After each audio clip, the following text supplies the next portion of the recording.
So when I was doing my video in today, or actually doing my video editing yesterday, I was trying to do some very simple stuff in an incredible program called DaVinci Resolve. And just want to do some very, very simple. The picture was just a bit bright, or was a little bit orangey or whatever. I just want to go, I want to turn the orange down a bit, or I want to take a bit of that brightness off a bit. So I'm going through the different settings and all that, and it is just a minefield. If there's any program that they sat down there and went, "Do you know what? Let's annoy the hell out of anybody that's gonna use this and make it as difficult as we can." Because 'Cause I'm sure, and I know it's a very professional bit of kit, I'm sure nobody uses 99% of the stuff that's in that program, and it drives me up the wall. I just wanna do something really, really simple, and I'd go online, and look at some of the YouTube guys. Here's the ultimate guide to using Resolve, the idiot's guide. It's so simple. I'll just do this quickly. Absolute nightmare. No way of finding what I wanted to do. 2 hours later, I've gone, forget it. It'll do. I'll re-record the video again.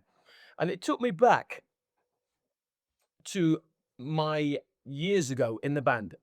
And then when we had the guitar amps and stuff like that, it was only very, very standard basic stuff, which has been EQ, gain, and master volume on something like a Marshall amp or something like that. And it literally was simply bass, treble. I know what that does. I want a little bit more bass, bit of treble, brighten it up. That middle bit, it either makes it jump out a little bit more or makes it a bit softer in the middle. Bass, middle, and treble. Really simple. Fantastic. Yeah. Keep it simple I think for guitarists, I know everybody makes fun of drummers. A band is made up of four musicians and a drummer. But keep it simple, simple as. And then suddenly this amp came out, and I want to say it was a Yamaha amp of some kind. And suddenly it had this new setting, parametric. Mind blown. What's parametric? I think nowadays we call it sweepable. And at the time, it scared me to death. I had no idea. I thought I was going to ruin all my amp settings. And it wasn't even my amp. The other guitarist in the band got it.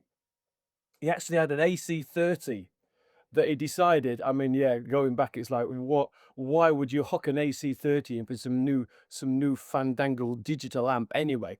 And he got this Yamaha something or other, parametric equalizer, no idea what it does. If he touches that knob, and what the and I didn't want to use it. I hated it, and it put me off. I had no idea. Oh, it's the sign of the devil. Keep away from me. Purely because it was new and I didn't understand how to do it. I liked it simple. Like with my channel, I want to show people that it doesn't have to be difficult to record music. And there's a lot of elements that go into recording the music. Um, but you just need to learn those those elements a little bit at a time, then you piece them all together. And I'm guessing Resolve is like that, but I very much doubt it. The ridiculous amounts of settings that you can do in there to destroy something is insane. So anyway, back to the parametric equalizer, which I think we call sweepables now.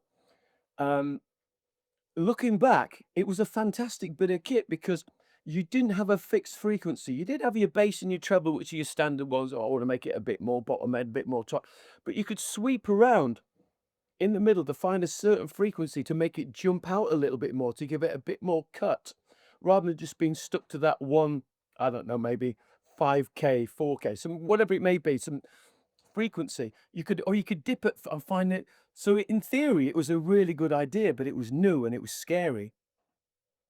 And I look now at equalizers, and I love my SSL channel strip equalizer, which again is still just basically bass, middle, and treble, but all the upper. I think there's four frequencies you can play around with in there. There's the standard frequencies. You got your treble, your upper mids, your mids, and let's say your bass and round about that thing.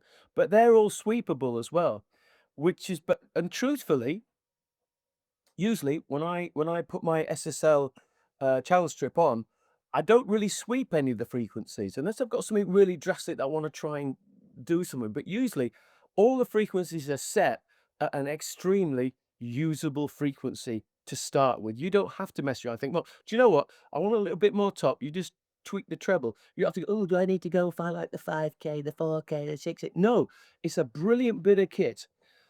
And then maybe the upper mids, it's already set at a decent sweepable part of it, frequency. Very rarely do I tweak them at all. Sometimes on the lower mids, I want to go right. I'm not quite getting the frequency. I want to get rid of that mud out, so I might sweep around ever so slightly, but it's not a lot. They are set at a great frequency altogether, which makes me think, because I'm trying to learn how to use even just the simplest version of this DaVinci Resolve, because it's videoing. Um, I couldn't find anything at all that makes it simple. Everybody sort of assumes you know already what you're doing about it. And this is why I want to make this video for beginners, because beginners that are recording, home recording, because I know myself, I'm in my 60s and I'm still a singer. I go out 5, 6 nights a week singing. I don't travel anymore. I just do local hotels and I have a ball. I absolutely love it. Will I ever retire? Probably not, because I still enjoy doing it. But the problem I have is is learning songs now. It takes me a month. It takes me a month to learn a song, and I will play it constantly in the car where I'm driving, constantly, constantly, constantly. I struggle to retain the words, and I'm not one of those that'll go on stage and have a laptop at the side of me and like these nutties read words. I hate all that. I go up there, boom, it's a concert. I'm not reading anything, so I need to learn it. But at my age, I hate to admit it, I find it very hard to retain things. My other half, she'll say to me, "No, you just don't listen." No, I listen, but I don't retain what you say. And she'll probably still say to me, "No, you don't listen." But that's not the point. I struggle to retain things. I can record stuff and do stuff. I know exactly what I'm doing, but anything slightly new, I struggle to take it on board. So I want to do a video especially about EQ. EQ, going back to the parametric stuff and all that, how complicated it can be. But it's not complicated. You just have to learn certain parts of the frequency that are ones that you can then imagine in your head. It's like you've got your bass, but we all know that if we have a normal amplifier, a stereo amplifier at home, usually you just want to turn the bass up, and you get that warm bottom end. You might feel it hitting your chest a bit more, and then you've got the treble, which just makes it just that little bit clearer. But then you've got all the frequencies in the middle that can either make or completely destroy your mix. So I want to go through some of these frequencies and do it in a really simple way, like somebody's teaching me how to do DaVinci Resolve. Simple as that. So I don't want to patronize anybody or talk to anybody like you're a child, but I want to talk to you like I would be talking to me if I didn't know what I was doing. And this is the whole premise of this video. That's what I want to do. I want to take it back to its really simple basics. And one of the things I like to do, because if you've seen any of my other videos, maybe you haven't. If you haven't, why not? I like to use analyzers, and I like the Voxengo SPAN, and it shows you all the frequencies of what's moving up and down, or where it's going, like the bottom end with the kick that's moving a bit, and maybe the piano comes in, and you can see that coming up in like the mids, or a hi hat, and it's like or a tambourine, and they're kind of cutting a bit. You can see them on the analyzer. Now, if you stuck a graphic equalizer next to it, maybe not even a graphic, even one, let me think, even the one that comes in Logic itself. If you sat that side by side, where you see all these frequencies moving up and down and bobbing around on the Voxengo SPAN, they're exactly the same what's going around on the Logic Audio, their equalizer. But the difference is you can grab, if you see that frequency that's jumping up, you think you can, oh, that's obviously the piano or something. It's jumping out a little bit too much in where I'd like it to be. You can grab it in that equalizer and just drag it down ever so slightly. That's the difference with the Voxengo SPAN. You can't physically change any EQ in that. That's just analyzing it. Whereas and it's a very good analyzer. The Logic EQ, you can grab the frequencies and then you could just move it in down there. Why don't you just use the and you can see the analyzer as well in the it's a fantastic bit of kit also in Logic. It's just not as good as the Voxengo, that's shall we say. Maybe I like using that. But you can visually see it in Logic's EQ. Just grab it, just pull it down a little bit, or you grab it there, pull it down a bit. You can visually see where you want to go. And that is a great way of learning certain frequencies. Like if you see in the Voxengo, I talk about mud, which is like the lower 200s and 300s around there, where you get a bit of build of the lower ends of the keyboards or some of the guitars, or there's a build up and it becomes muddy. And it literally does feel like a muddy sound, and like there's a blanket over it. You can use if you start looking where they've got that little bit of hump, good word to use, in the Voxengo, you can see it on the equalizer, the Logic, and you can just pull it down ever so slightly, pull it down, and you'll see it come down. Now, after a while, you will start learning this frequency, and you'll go, oh, it's all round about the 200s or the 300s, without getting too technical. You can see it. So if you get something like the SSL channel strip, you can see there's a sweepable part of it where you go, oh, I can set that to around about the 200, and there's a thing on it called the Q, which basically means if you pull it down on a tight Q, it's like almost like a point. It pulls it down, which is a bit too obvious. So if you put it on a bit of a slight what they call a wider Q, when you pull it down, it opens it up a bit more, and you're pulling a bit more down, but it's done in a softer way. I'll try and show that a bit more on a visual, but I just want to explain that a little bit.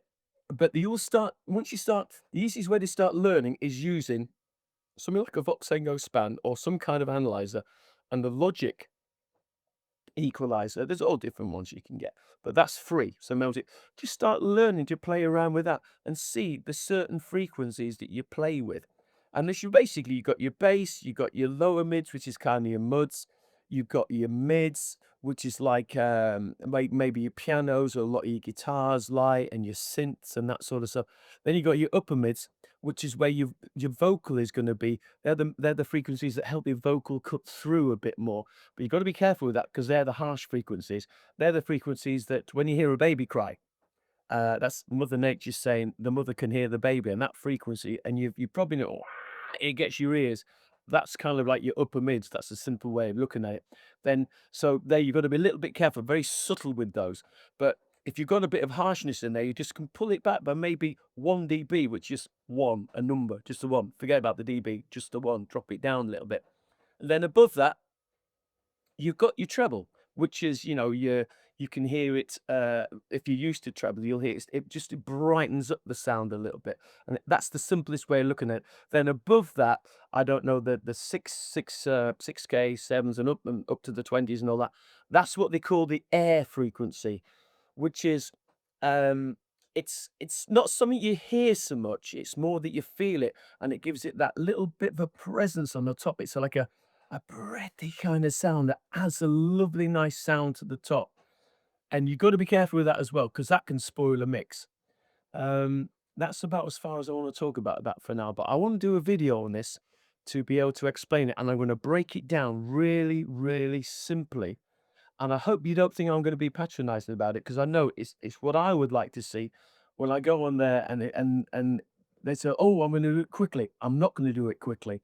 I'm gonna do it and break it down. I'm gonna show you visuals and actually see it on the analyzer, so you can actually see what these frequencies are and what instruments are kind of in there. So you're still gonna have to learn to do it, but after a while you will you will start understanding, you'll start hearing things and you go, oh yeah, that's that kind of frequency. You don't need to know the exact intricacies of the whole thing.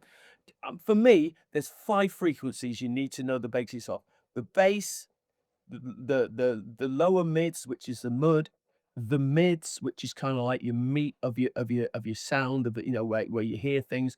You've got your upper mids, which are like your vocals, which say you've got to be careful of. It can be a little bit harsh. Then you've got your treble, your top, your highs. They're the main ones. There's a few in between, but you don't need to know them yet. These are the main ones, so we're going to talk about them in the video. Well, I hope you enjoyed my little rant there. That wasn't really supposed to be a video I was going to put out on my channel. I was just literally sat here 6 o'clock in the morning having a cup of coffee. It's a note the sun's coming out as well. So I just wanted to get a few things off my chest. If it's something you enjoyed, let me know in the comments and I'll do some more. 'Cause it's almost like a podcast with me sat here like Nobby No Mates talking to myself. Hopefully you enjoyed it. If you'd like to see some of my proper stuff, check it out. There'll be a link here somewhere around the screen. Let them know where it is. In which case, I'll see you in one of them. Bye for now.